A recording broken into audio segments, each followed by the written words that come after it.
क्रमांक 11 गांधीनगर येथे महायुतीचे उमेदवार आशुतोष काळे यांच्या प्रचारार्थ कॉर्नर सभा संपन्न। कोपरगाव शहरातील प्रभाग क्रमांक 11 गांधीनगर येथे महायुतीचे उमेदवार आशुतोष काळे यांच्या प्रचारार्थ कॉर्नर सभेचे 13 नोव्हेंबर 2024 रोजी सायंकाळी 7 वाजता आयोजन करण्यात आले होते। कोपरगाव शहरातील प्रभाग क्रमांक 11 गांधीनगर स्थानिक रहिवाशांनी या सभेला मोठा प्रतिसाद दिला आहे। या सभेसाठी नागरिकांनी मोठी गर्दी केली होती। म्हणून पुन्हा एकदा विनंती करतो, येत्या 20 तारखेला आमदार आशुतोष दादा काळे साहेब यांना भरघोस मताने निवडून आणा।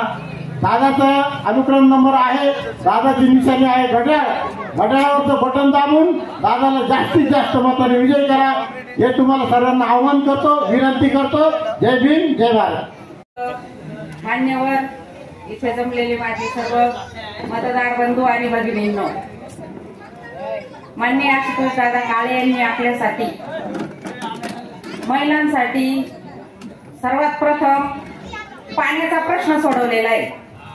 जे 21 दिवसाआड जे पाणी होतं ते दादांनी 3 दिवसाआड केलं आणि आता तेच पाणी 1 दिवसाआड होणार आहे। धूळमुक्त कोपरगाव केलं दादांनी। आम्ही जेव्हा प्रचाराला जायचो तेव्हा आम्हाला लोक बोलायचे की खड्डे पहा, रस्ते पहा कसे। धूळमुक्त कोपरगाव तर केलं दादांनी, त्याच्यानंतर पाण्याचा प्रश्न सोडवलेला आहे। तुमचं रेल्वे स्टेशन असेल, तुमचं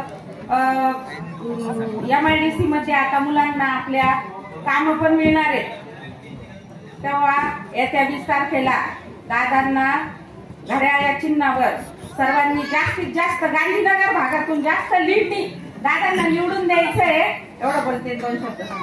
आज आपल्या घरापर्यंत, आपल्या दारापर्यंत पेव्हर ब्लॉक असतील, कॉन्क्रीटचे रस्ते असतील किंवा डांबरीकरण असेल, तुमचा गांधीनगर भागाचा जो रस्ता आहे हा अतिशय दळणवळणाचा रस्ता इतका भयंकर होता की त्या रस्त्याने कधी जाऊशी सुद्धा वाटत नव्हतं, परंतु तो रस्ता सुद्धा दादाने अतिशय उत्कृष्ट दर्जाचा केलेला आहे।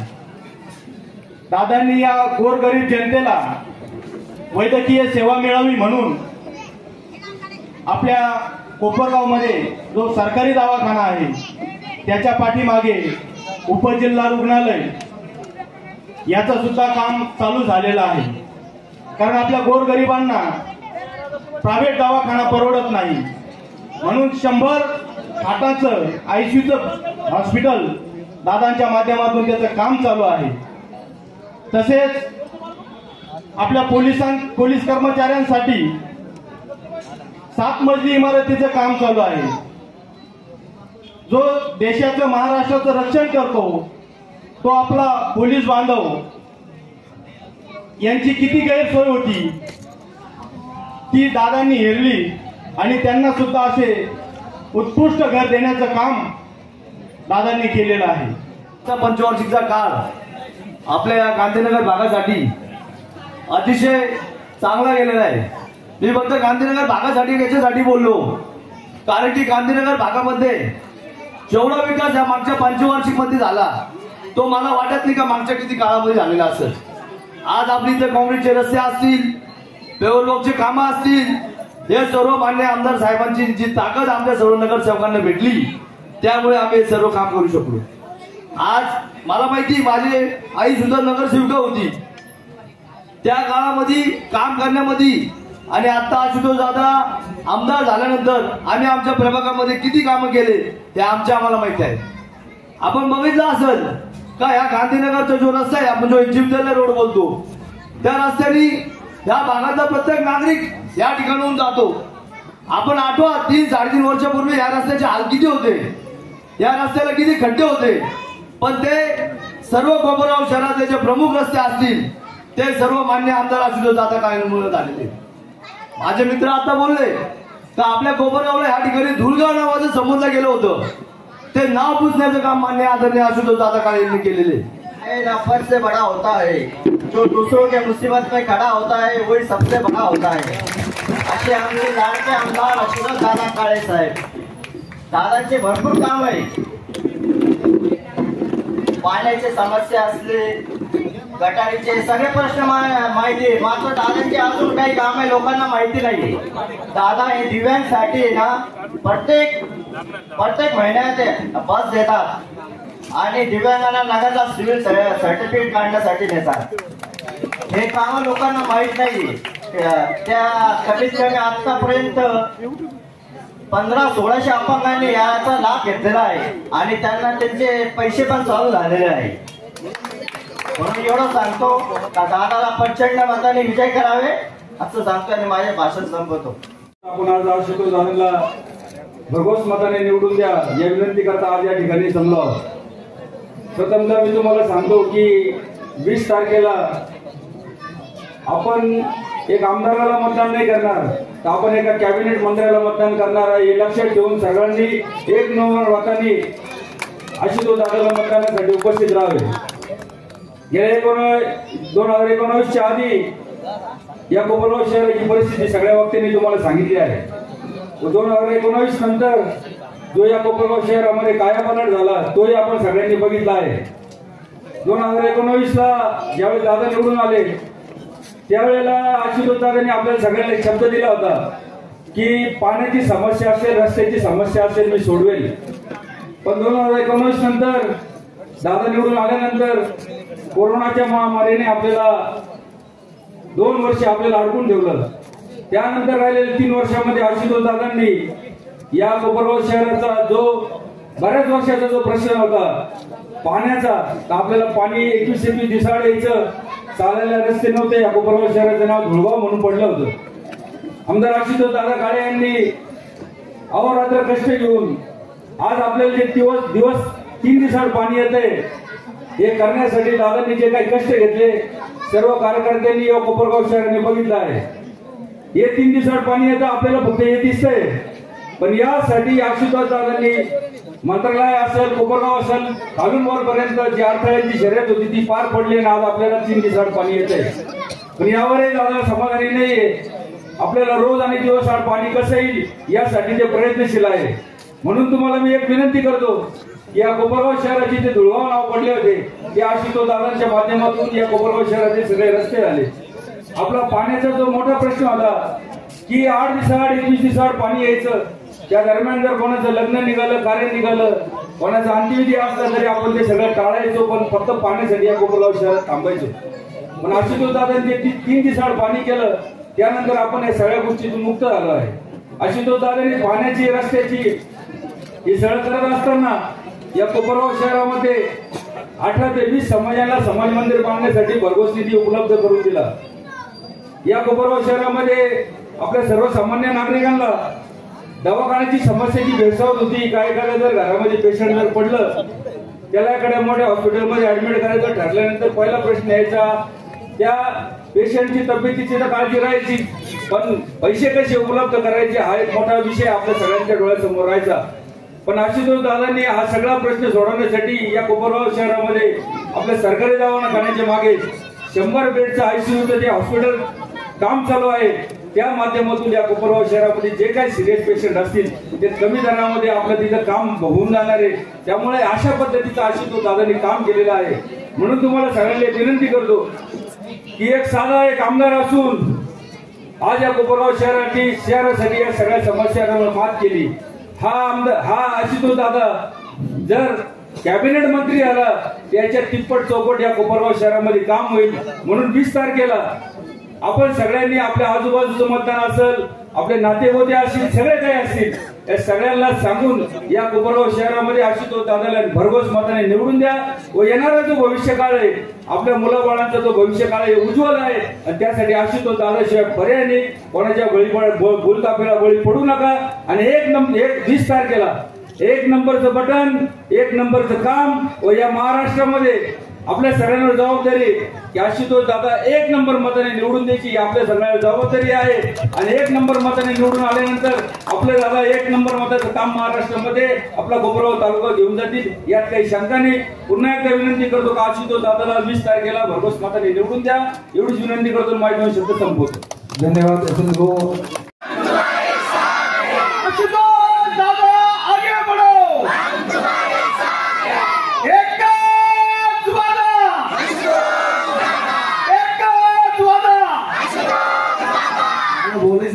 आपापल्या पद्धतीने मोठ्या मोठ्या गोष्टी मारतील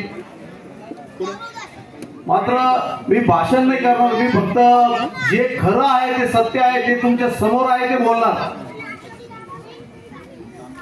याचं कारण असं की बा आपल्याला अनेक लोक इथं असे असतात, कोपरगाव शहरामध्ये अनेक वेळेस समाजावर, नागरिकांवर, कोपरगाव शहरावर असे वेगळे वेगळे दुःखद घटना घडलेल्या कोपरगाव तालुक्यामध्ये, शहरामध्ये, ज्यासाठी काळे परिवार नेहमी अग्रेसर असतो की गोरगरिबांना मदत असेल. जसं कोपरगाव तालुक्यात, शहरात जे पाणी प्रश्न, पाणीसाठी आपले महापूर वगैरे आलं होतं, निम्मा कोपरगाव पाण्यामध्ये होतं. त्यावेळेस काळे परिवाराने मोठं लीड घेऊन गोरगरिबांना स्थलांतरित केलं. अनेक ठिकाणी आपल्या कारखान्याची यंत्रणा पाठवून, आपले कार्यकर्ते पाठवून सर्व गोरगरिबांची रोजीरोटीची व्यवस्था केली. दुसरं, ज्यावेळेस आपण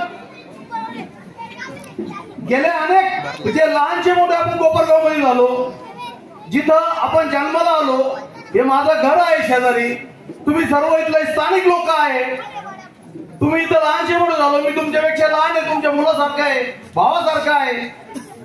तुम्ही हे बघतात कोपरगाव शहरात पाण्याची परिस्थिती काय होती. पूर्वी कोपरगाव शहरामध्ये रेशन कार्डवर पाणी वाटप झालेलं आहे.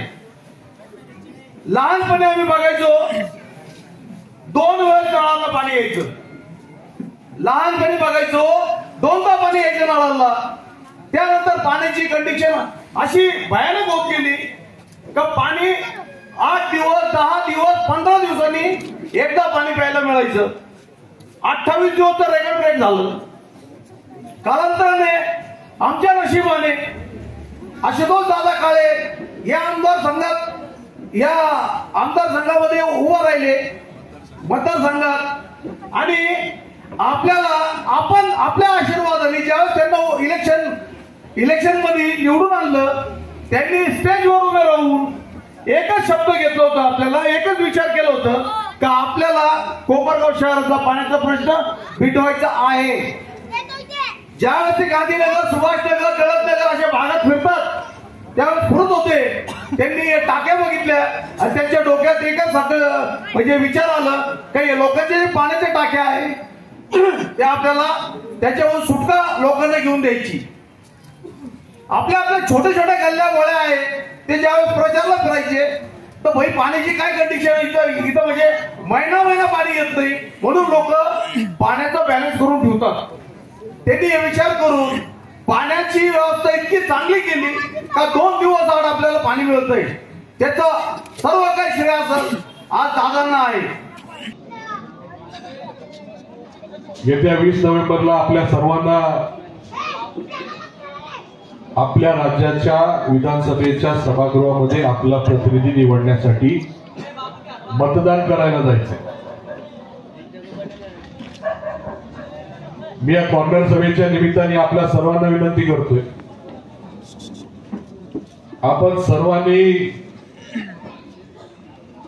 माझं 1 नंबरचं बटन, घड्याळ चिन्हाचं बटन दाबून आपण सर्वांनी मला भरघोस मताने निवडून द्यावं अशा प्रकारची विनंती या निमित्ताने करतो.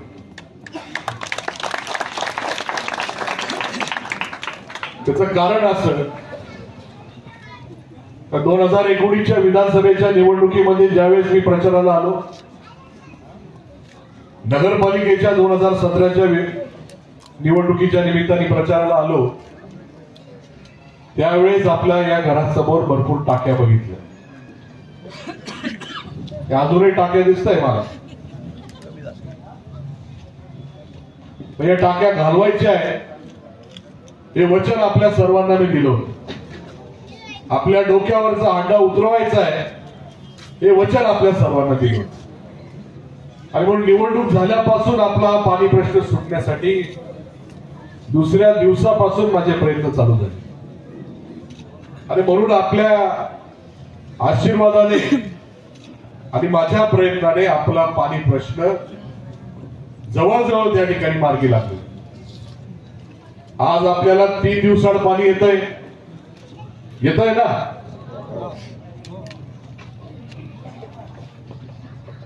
आपल्याकडे एवढा पाणी साठा झालेला आहे का तुम्हाला दिवसाडही पाणी देऊ शकतो.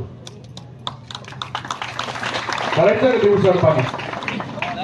दिवसाड पाणी 3 दिवसांनीच बरं आहे. आपल्याकडे एवढा पाणी साठा आहे, दिवसाडही देऊ शकतो. आणि राहिलेल्या तलावांचं काम पूर्ण करून, कारण आता तलावांचं काम करू शकतो, कारण आपल्याकडे 5 नंबर साठवण तलाव आलेला आहे. 5 नंबर साठवण तलावाचं काम पूर्ण झालेलं आहे. त्याच धर्तीवर आपल्याला 1 ते 4 तलाव पूर्ण करायचे आणि ते तलाव पूर्ण करून आपल्याला रोज पाणी घ्यायचं. आता भानगड अशी झालेली आहे, आपल्याला सवय झाली 8 दिवसाचं पाणी साठवायची आणि मग 3 दिवसाड का होईना पाणी आल्यानंतर पुन्हा आपण 8 दिवसाच साठवतो. परत 3 दिवसांनी आलं ते पहिले फेकून देतो, परत 8 दिवसाचं साठवतो. आता ही सवय मोडता मोडता वेळ जाणार आहे, त्याची कल्पना मला आहे. तो पाणी प्रश्न असेल, आपल्या या रस्त्याचा प्रश्न, अंबिका मेडिकल ते दत्त मंदिर त्या टेकडापर्यंत झालेला आहे आणि पुढं दत्त मंदिरापर्यंत त्यालाही निधी मंजूर आहे. आचारसंहितेचा काळ संपल्यानंतर त्याचं टेंडर ओपन करून ते सुद्धा काम चालू होणार आहे. त्याच्यामुळे या बाबतीमध्ये कुठलीही शंका आपण ठेवू नये. नुसता हा रस्ता नाही, त्या आपल्या शहरातले सगळ्या रस्त्यांसाठी आपण निधी मंजूर करून ठेवलेला आहे.